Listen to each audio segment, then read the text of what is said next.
I switched seats on a flight because a flight attendant told me to, and that split-second decision saved me from being framed for an international crime I knew nothing about. My name is Vanessa Mills. I'm 29 years old, and I work as a software engineer in Austin, Texas. I'm the kind of person who follows rules, stays organized, and avoids drama at all costs. I grew up with my dad, Robert Mills, a retired Marine who taught me discipline and to always think before I act. So when something completely unexpected happened on a routine flight to London, every instinct I had was screaming at me that something was very wrong. It was a rainy Thursday evening when I boarded Flight 447 from New York to London. I was traveling alone for a tech conference, my first international work trip. I was nervous but excited. My seat was 14B, a middle seat I'd specifically been assigned when my company's travel coordinator booked the flight just 3 days earlier. It was the only available seat on a packed flight. As I settled in and pulled out my book, a flight attendant approached with a drink cart. Her name tag said Patricia Hayes. She was probably in her mid-50s, with kind eyes and the calm confidence of someone who'd been doing this job for years. She leaned down close to me, her face completely neutral, and placed a small folded napkin on my tray table. I looked down. Written in blue pen were 5 words that would change everything. Switch seats. Don't ask questions. Before I could even look up, Patricia was already moving away with her cart, walking quickly down the aisle. My heart started pounding. I glanced around. Nobody else seemed to notice. The college kid next to me in 14A had his headphones on, already half asleep. The aisle seat was empty. I looked back toward Patricia. She was standing near the galley, and when our eyes met, she gave me the smallest nod and glanced meaningfully toward the back of the plane. Row 22, an empty window seat. I sat there frozen, the napkin in my hand, my mind racing. Flight attendants don't just tell passengers to switch seats for no reason. This wasn't normal, but the look on Patricia's face wasn't a joke. It was urgent, almost desperate. Before we go any further, do me a favor and hit that subscribe button. Drop a comment and tell me where you're watching from. I love hearing from you all. Let me tell you a little more about myself so you understand why this whole situation was so far outside my comfort zone. I've always been a rule follower. Growing up with my dad, a Marine who ran our household like a well-organized mission, there was no room for chaos. Everything had a place. Everything had a purpose. And you didn't question authority when someone with more experience gave you an order. That's how I was raised. After my mom passed away when I was 12, it was just me and Dad. He taught me to be strong, independent, and cautious. Trust your instincts, he'd always say, but also trust people who know more than you do. I carried that mindset into my career. I became a cybersecurity engineer for a tech startup called SecureNet. My job was to analyze threats, protect data, and think 3 steps ahead of hackers and criminals. I spent my days looking for vulnerabilities, identifying risks, and solving problems with logic and evidence. I wasn't impulsive. I didn't make rash decisions. Everything I did was calculated. This trip to London was a big deal for me. It was an international cybersecurity conference, and my boss had specifically chosen me to represent our company. I'd never traveled overseas for work before. I was excited, but also anxious about flying alone, navigating a foreign city, presenting in front of hundreds of industry experts. I'd packed and repacked my suitcase 3 times. I'd printed my boarding pass even though I had the digital version on my phone. I wanted everything to go smoothly. The flight itself was packed. Business travelers typing on laptops, families with tired kids, tourists excited about their vacations. I'd boarded in the middle of the pack and made my way to row 14. As I walked down the aisle, I noticed a man sitting in 17C. He stood out because he looked so uncomfortable. He was probably in his early 40s, wearing a wrinkled dress shirt, and he was sweating even though the cabin was cool. He was clutching a leather briefcase against his chest, like it contained something precious. His eyes kept darting around, watching other passengers board, his leg bouncing nervously. Something about him made me uneasy, but I told myself I was just being paranoid. Lots of people are nervous flyers. I found my seat, 14B, and squeezed past the college kid already settled in 14A. He had his headphones on and barely acknowledged me. The aisle seat, 14C, was still empty. I stowed my carry-on in the overhead bin, sat down, buckled my seatbelt, and tried to relax. That's when Patricia came by with her drink cart. I was pulling my book out of my bag when she stopped next to my row. She didn't say anything at first. She just leaned down, placed that folded napkin on my tray table, and kept moving. The whole interaction took maybe 5 seconds. But those 5 seconds felt heavy, loaded with meaning I didn't understand yet. I unfolded the napkin under the edge of my book so nobody else could see. Switch seats. Don't ask questions. My hands started to shake. I read it 3 times, making sure I wasn't misunderstanding. Why would she want me to switch seats? Was there something wrong with this seat? Was there a maintenance issue? But then, why write a note instead of just telling me? I looked up and found Patricia standing near the front galley. She was watching me. When she saw me looking, she glanced toward the back of the plane, then back at me. The message was clear. Move. Now. Don't make a scene. Every logical part of my brain was screaming questions. What's happening? Why can't she just tell me? What if this is some kind of mistake? But my dad's voice was in my head too. When someone with experience tells you to act, you act. You ask questions later. I grabbed my bag and quietly stood up. The college kid didn't even notice. I walked toward the back of the plane, my heart racing, trying to look casual. Row 22. The window seat, 22A, was empty. I slid in, shoved my bag under the seat in front of me, and buckled up. My hands were still shaking. Patricia appeared almost immediately, carrying a blanket. She leaned down and placed it on my lap. Her voice was barely a whisper. "Thank you. Stay here. Don't go back." Then she was gone, continuing down the aisle with her cart like nothing had happened. I sat there completely stunned, trying to process what just happened. I looked back toward row 14. A man was standing in the aisle. It was him, the nervous guy from 17C with the briefcase. He looked confused, checking his phone, then looking at the seat numbers. Then he sat down in 14B, my old seat. He placed his briefcase carefully under the seat in front of him, gripping it tight even after he sat down.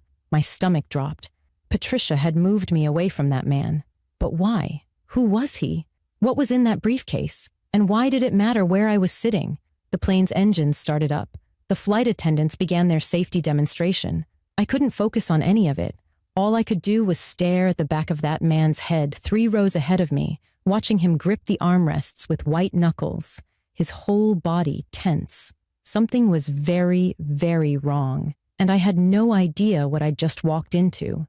The plane taxied down the runway and lifted off into the rainy New York sky. Normally, I love takeoff. There's something exciting about that moment when the wheels leave the ground and you're suddenly flying.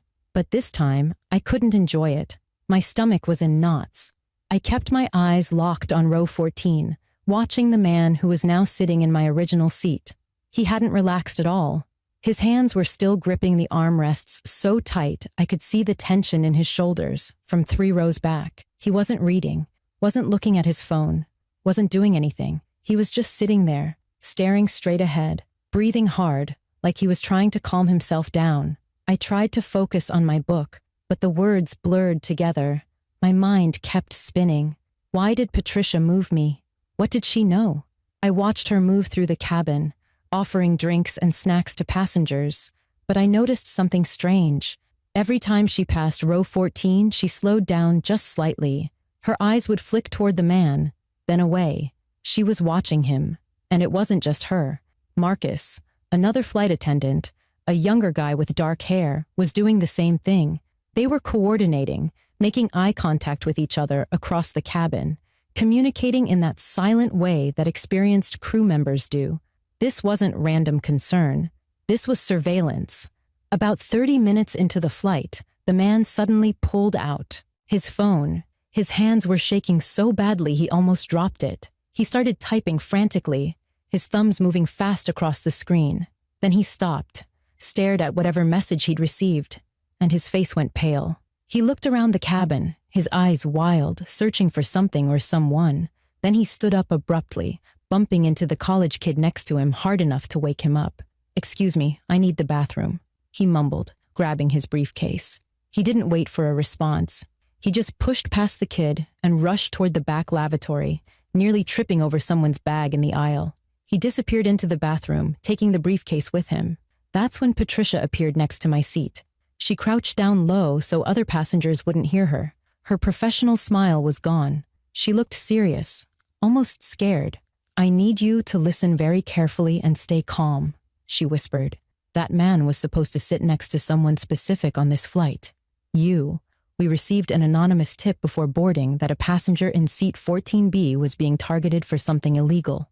We didn't have enough time to verify the information or remove anyone from the flight without causing a panic, so I made the decision to move you. You cannot let him know you were supposed to be in that seat. Do you understand?" My mouth went completely dry. I could barely get the words out. "Targeted? What do you mean targeted?" Patricia glanced back toward the bathroom, then back at me. "We believe he's transporting something illegal, and someone on this plane is supposed to receive it from him. If you'd stayed in that seat, you might have been mistaken for his contact, or worse, you could have been set up to take the fall for whatever he's carrying." The room started spinning. This couldn't be real. I was just going to a conference. I was just sitting in my assigned seat. How could I be involved in something illegal? The bathroom door opened and the man came out. He looked even worse than before. His shirt was soaked with sweat, his face was red, and his hands were trembling as he carried the briefcase back to his seat. He sat down in 14B, placed the briefcase under the seat again, and immediately pulled out his phone. He started typing again, then stopped. He looked at the college kid sitting next to him in 14A, really looked at him like he was studying his face. Then he leaned over and whispered something. The kid pulled out his headphones, looking annoyed and confused. "What?" he said. The man's voice got louder, urgent. "You're supposed to give me the signal. That's what she said. You're in 14B, right?" The college kid looked at him like he was crazy. "Dude, I don't know what you're talking about. I'm in 14A. I don't know you." The man's face turned bright red. His breathing got faster. He stood up suddenly, his voice rising loud enough that other passengers started turning around to look. No. She told me to sit in 14B. She said the contact would be right next to me. Where is she? Where's the woman who was supposed to be here?" He was scanning the entire cabin now, his eyes moving from row to row, looking at every passenger. Patricia and Marcus were already moving toward him, their faces calm, but their movements quick and deliberate. "Sir, you need to sit down," Patricia said in that firm but polite voice flight attendants use when things are getting out of control. But the man wasn't listening. He was spiraling, panicking. "Someone moved. Someone switched seats. She told me exactly where to sit. The woman in 14B was supposed to be here." He was shouting now, and my heart was pounding so hard I thought it might explode. Other passengers were pulling out their phones, some recording, some looking scared. A mother pulled her child closer. An older man stood up like he was ready to help restrain someone if needed. And then the man's eyes landed on me. He was 3 rows away, but I saw the exact moment he registered my face. His expression changed. Recognition, confusion, anger.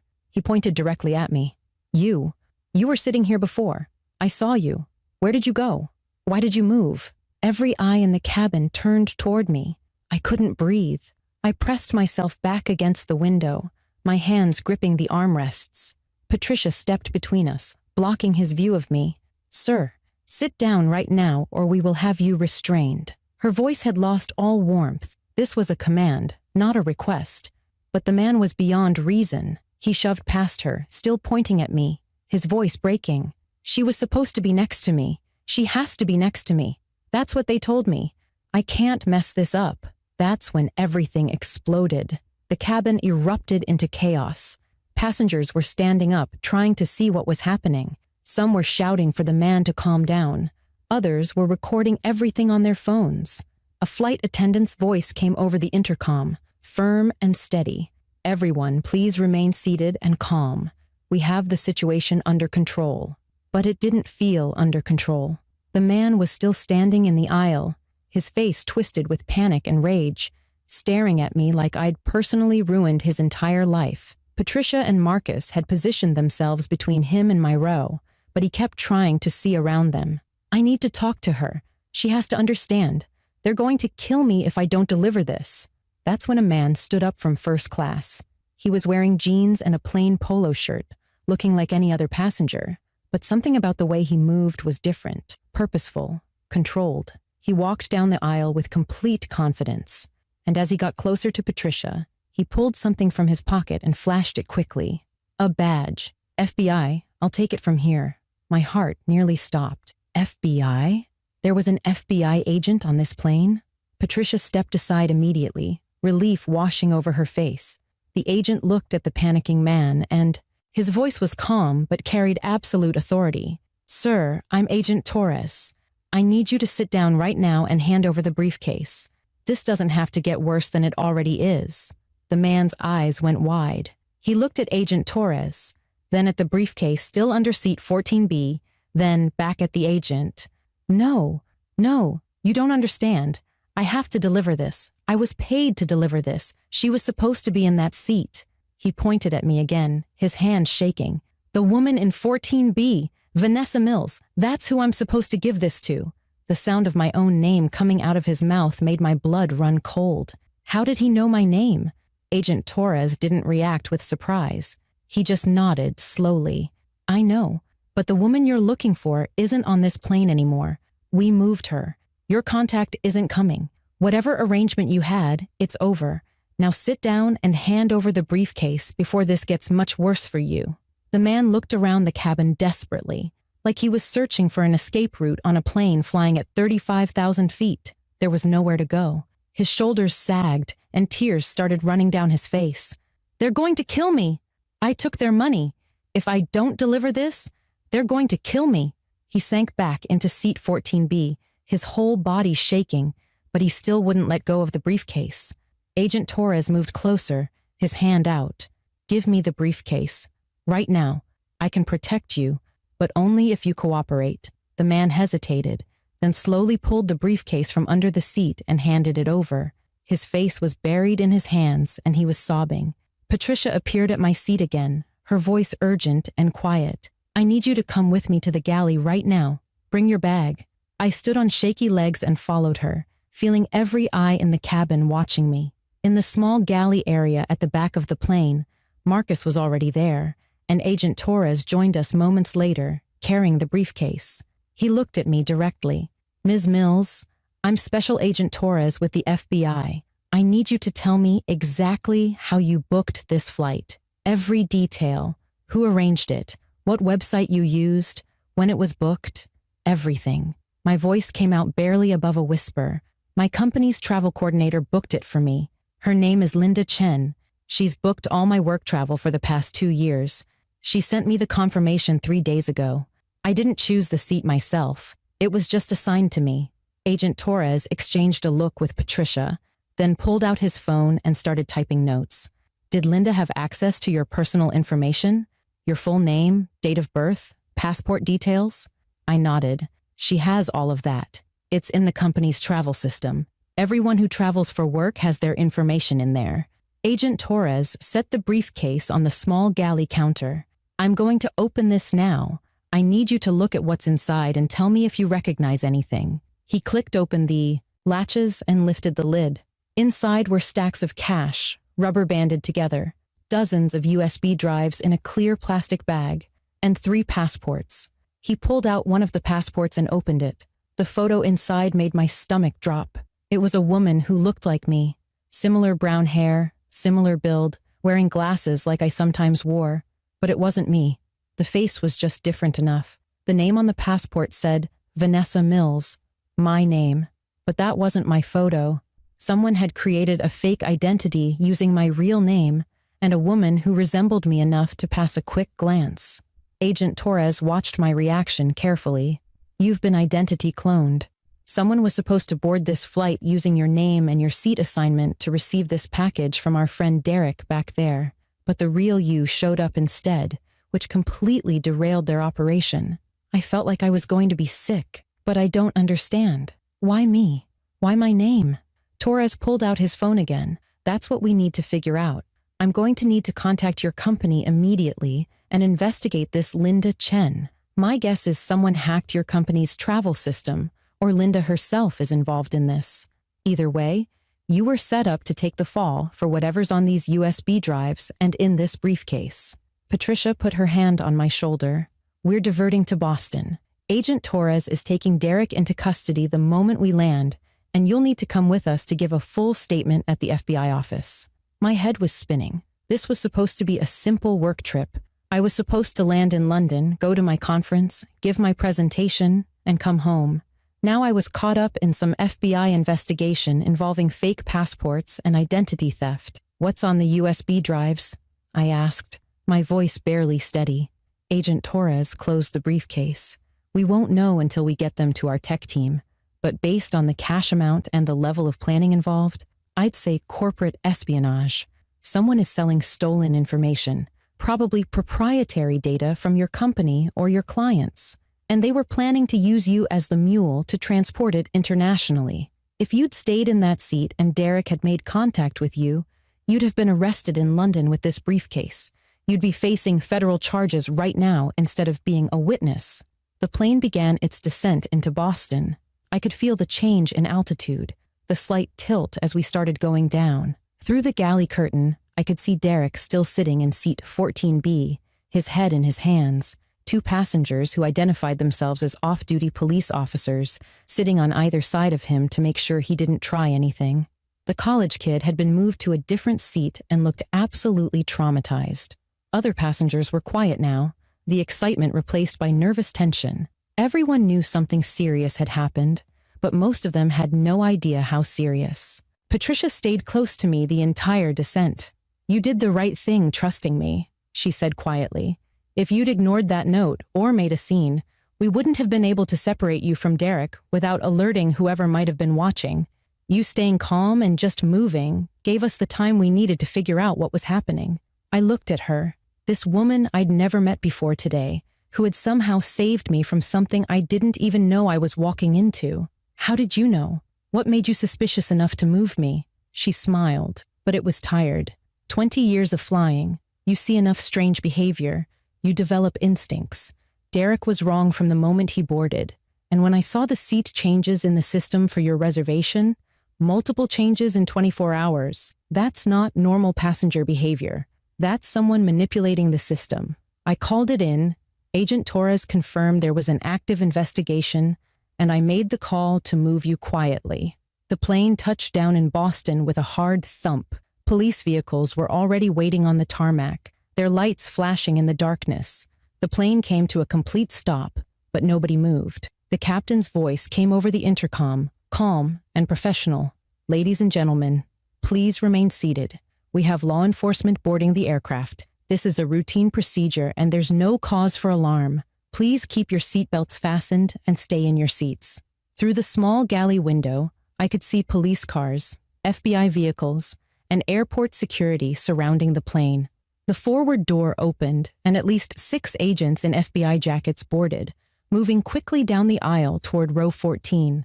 Derek didn't resist. He just sat there, crying, as they pulled him to his feet and handcuffed him. They read him his rights in low voices while passengers recorded everything on their phones. One agent picked up the briefcase from the galley where Agent Torres had left it, sealing it in an evidence bag. Agent Torres turned to me as they escorted Derek past us toward the exit. "Ms. Mills, I need you to come with me. We have a car waiting to take you to our field office. This is going to be a long night, but I need everything you can tell me about Linda Chen, your company's security systems, and anyone who might have had access to your personal information."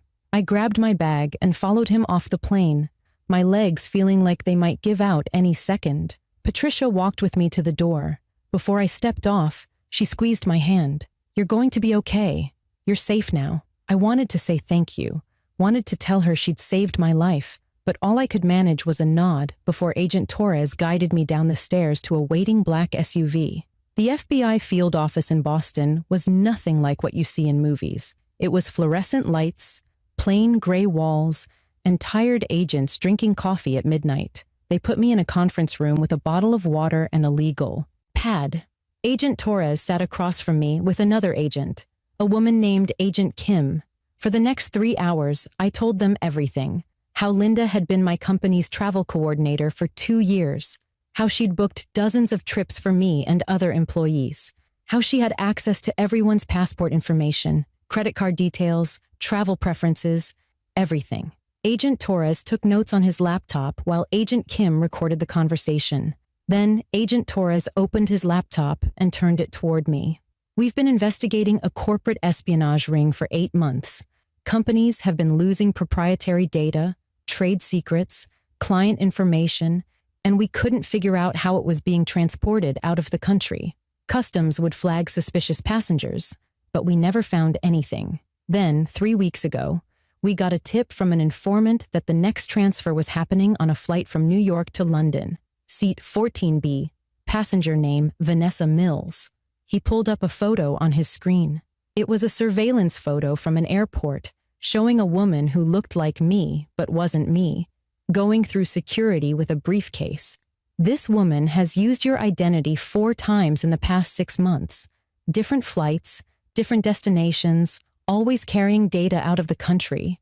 We didn't know she wasn't the real you until your actual passport was scanned at JFK tonight, and our system flagged that the real Vanessa Mills was boarding the same flight we'd been monitoring. My hands went cold. Someone had been using my name, my identity, flying around the world pretending to be me, and I'd had no idea. Agent Kim leaned forward. Linda Chen gave this woman access to your identity. We believe Linda is part of a larger network that steals corporate data and sells it to competitors, foreign governments, anyone willing to pay. She identifies employees with travel schedules, clones their identities, and uses lookalikes to transport the stolen data. You were chosen because you travel internationally for work. You have security clearance at your company, and you fit the profile they needed. Agent Torres pulled up another screen. We've been monitoring Derek Lansing for 2 weeks. He's a courier, nothing more. He was paid to deliver that briefcase to who he thought was you.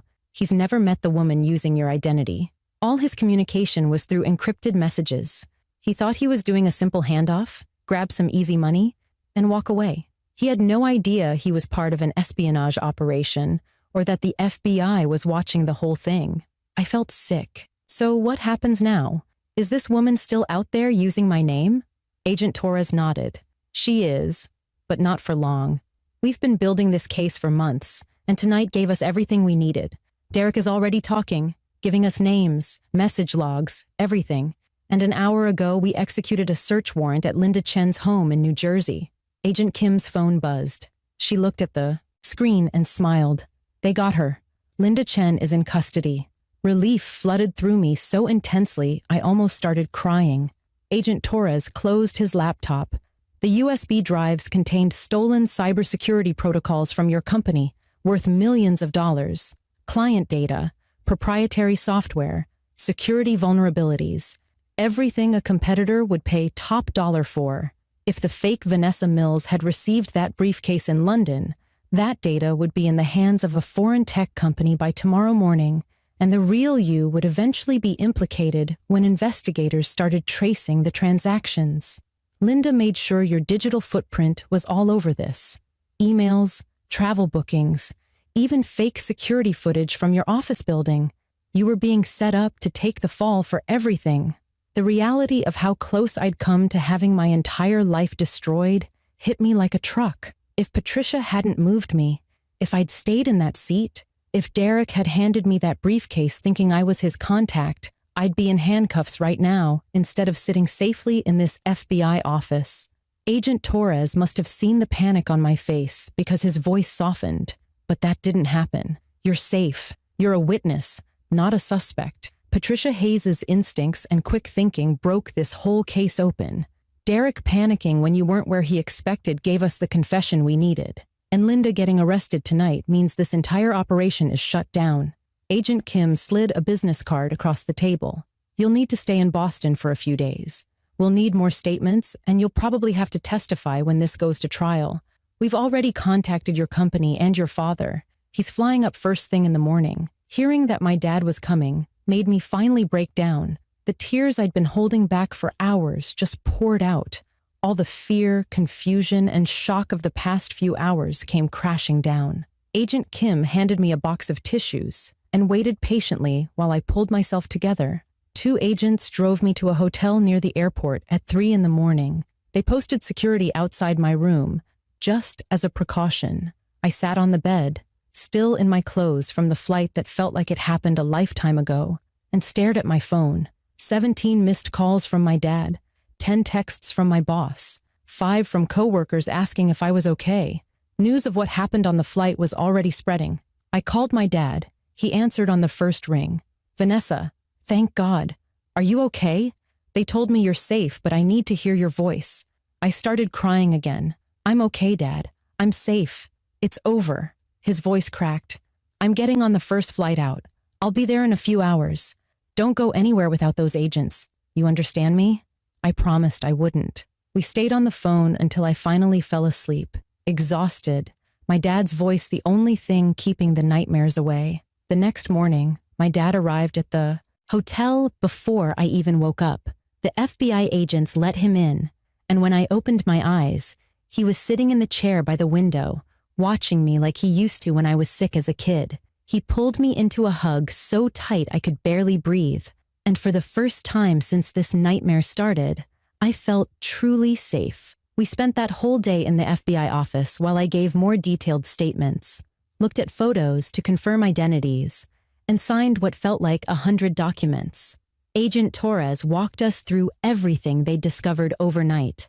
Linda Chen had confessed to everything within hours of being arrested. She'd been running this operation for almost 3 years, using employees from multiple companies to smuggle stolen data internationally. She'd made over $2 million selling corporate secrets. The woman who'd been using my identity was arrested at an airport in Frankfurt, Germany, trying to board another flight with a briefcase full of stolen pharmaceutical research. Her real name was Nina Volkov, a former corporate consultant who'd turned to industrial espionage when her legitimate business failed. She'd been paid $50,000 each time she successfully transported data using someone else's identity.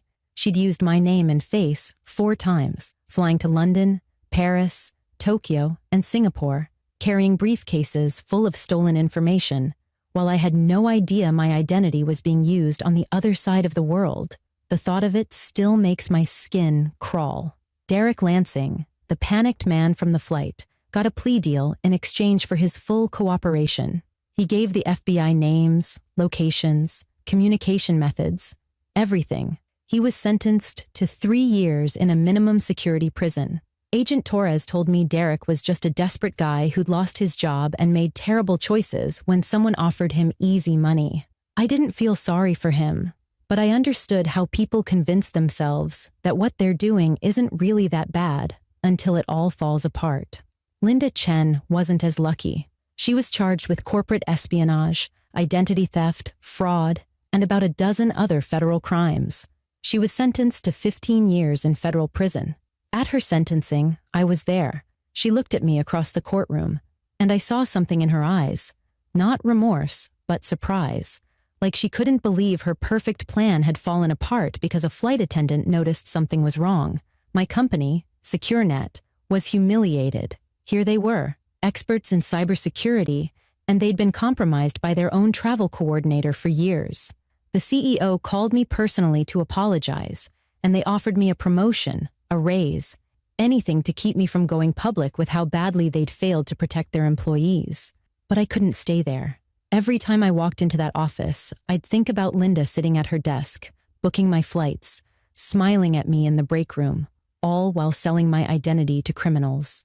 I gave them my resignation 2 weeks after the trial ended. They paid me a settlement to sign a non-disclosure agreement, and I walked away from that chapter of my life completely. I took 3 months off to process everything. I stayed with my dad at his place outside Austin, and we spent our evenings on the porch, like we used to when I was younger. He'd been terrified when he got the call from the FBI, and seeing me safe didn't fully calm his fears for weeks. He'd wake up in the middle of the night to check that I was still there, still okay. We talked through everything, and he helped me see that I'd survived because I'd trusted my instincts and listened when someone tried to help me. "You could have ignored Patricia's note," he said one night. "You could have demanded explanations. made a scene, refused to move, but you trusted her, and that trust saved your life. That's good instincts, Vanessa. Don't lose that. Patricia and I stayed in close contact. I flew to New York a month after everything settled down, and we met for coffee near her home in Queens. She told me she'd been scared too, that moving me without getting official clearance first could have gotten her fired if things had gone wrong. But I've been doing this job for 20 years, she said, stirring her coffee. I've seen drunk passengers, medical emergencies, mechanical failures, all of it. You develop a sense for when something's wrong. Derek was wrong from the second he stepped on that plane. And when I saw your seat had been changed multiple times in the system, I knew someone was manipulating things. I couldn't prove it, but I knew you needed to be moved. I just hoped I was making the right call. I reached across the table and took her hand. You saved me. You risked your job, your safety, everything, for someone you didn't even know. I don't know how to thank you for that. She smiled, her eyes a little watery. You just did. We became real friends after that. She's someone who understands what that day meant, what it took to make the choice she made. I sent her flowers on the anniversary of the flight every year. We text regularly, share pictures of our lives, and she's become like family to me. Last year, I helped her daughter get an internship at the consulting firm I eventually started. It felt good to give back to the person who'd given me my life. After my 3 months off, I knew I couldn't go back to working for someone else. I started my own security consulting business, specializing in helping companies identify internal vulnerabilities and protect against corporate espionage. My first major client was an airline company that wanted to improve their crew training on identifying suspicious passenger behavior and security threats. I worked directly with flight attendants, teaching them the same instincts Patricia had used.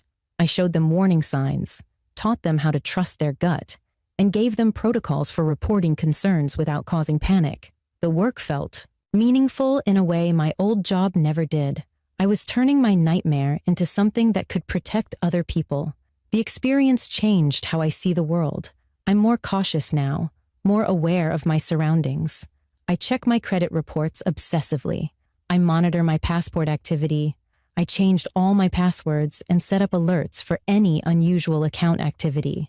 Some people might call it paranoia, but I call it being smart. I know firsthand how easily your identity can be stolen and used against you. But I'm also more grateful. Grateful for people like Patricia who choose to act instead of looking away. Grateful for my dad who dropped everything to be there for me. Grateful that I listened to that little voice in my head telling me to trust a stranger's warning. If you've stuck with me through this whole story, I want to ask you something. Hit that subscribe button and leave a comment telling me where you're watching from. Hearing from you all means the world to me. I still fly regularly for my consulting work, though I'll admit the first few flights after the incident were hard. My hands would shake during boarding. I'd watch every passenger, looking for someone who seemed off. But it got easier. Now when I fly, I make a point to thank the flight attendants. I look them in the eye and tell them I appreciate what they do, because they're not just there to serve drinks and peanuts. They're trained professionals who are often the first line of defense when something goes wrong at 30,000 feet. They deserve more respect and recognition than they get. I keep Patricia's original note, the napkin that said, "Switch seats. Don't ask questions," framed in my home office. It sits right next to my college degree and my business license. Some people ask me why I keep it, why I'd want a reminder of something so traumatic. But to me, it's not a reminder of fear. It's a reminder of courage. It represents a stranger who saw danger and refused to stay silent, even when silence would have been easier and safer. It represents the best of what people can be when they choose to help instead of looking away. The lesson I learned isn't just about identity theft or corporate espionage. It's about trust. It's about listening when someone warns you about danger, even if you don't fully understand why. It's about acting on instinct when something feels wrong. Patricia had every reason to stay out of it. She could have told herself it wasn't her problem, that she didn't have enough information to act, that interfering might cause trouble. But she didn't. She chose courage over comfort, action over inaction, and that choice saved me from a nightmare I didn't even know I was walking into. I think about what would have happened if I'd stayed in seat 14B constantly. Derek would have tried to hand me that briefcase. Maybe he would have whispered instructions, or just left it behind when he got off the plane. Either way, I'd have been caught with stolen corporate data, fake passports, and cash when we landed in London. I'd have been arrested, charged with espionage, and spent years fighting charges while my reputation was destroyed. Linda's digital trail would have pointed straight to me. My emails, my travel records, my access to company systems, all manipulated to make me look guilty. By the time I proved my innocence, if I ever could, my life would have been over. But that didn't happen, because one flight attendant trusted her instincts, and one passenger trusted a stranger's warning. That's the difference between disaster and survival sometimes. One person who cares enough to act, and another person who's willing to listen. I'm Vanessa Mills, and I learned that the most important decision you ever make might happen in 10 seconds on a crowded airplane. Trust your instincts. Listen to warnings from people who have nothing to gain from helping you except knowing they did the right thing. Pay attention when something feels off, even if you can't explain why. And never underestimate the power of one person who refuses to stay silent when they see something wrong. That person might just save your life. I know one saved mine.